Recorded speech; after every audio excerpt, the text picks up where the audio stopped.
প্লেয়ারের উপর নির্ভর করে তো আর বাংলাদেশ ফুটবল ফেডারেশন চলবে না। সেক্ষেত্রে হলো আমাদের ম্যানেজমেন্ট আছে, আমাদের বাংলাদেশ ফুটবল ফেডারেশন নির্বাহী কমিটির সদস্য আছে, তারা এগুলো টোটালি চিন্তা ভাবনা করে সিদ্ধান্ত নিছে। সেক্ষেত্রে প্লেয়ারদের কোনো কথা এখানে চলবে না। আসলে কি এমন কোনো প্রতিবাদ বা এই ধরনের কোনো বিষয় আছে কি? থাকে, খেলার ভিতরে তো কিছু কিছু প্রবলেম থাকতেই পারে, ছোট ছোট কিছু ঘটনা থাকতেই পারে, ওগুলো আমরা মিনিমাইজ করে দিব।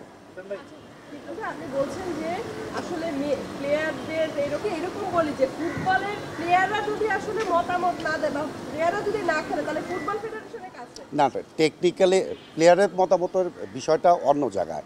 এখানে শৃঙ্খলার বিষয় আছে, অনেক কিছুর বিষয় আছে। এইটার সাথে তো বাংলাদেশ ফুটবল ফেডারেশন মিনিমাইজ করবে না।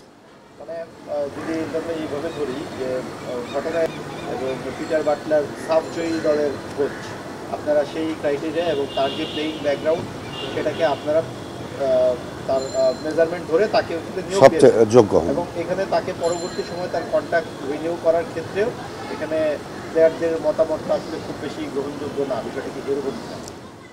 মেইনলি এখানে তো আমি তো বললাম যে এখানে হলো টোটালি একটা ম্যানেজমেন্ট আছে, নির্বাহী কমিটি। এটা আমাদের প্রেসিডেন্ট সবার সাথে কথা বলেই সিদ্ধান্তটা নিয়েছে। আচ্ছা, আমি যদি এভাবে একটু জানতে চাই যে তাহলে একটু প্রশ্নটা করি। আর মেইনলি হলো আমাদের কিন্তু মুখপাত্র আছে, মিডিয়া কমিটির চেয়ারম্যান, উনি এই সব বিষয়ে সার্বিক হলো আপনাদের তথ্য দিন।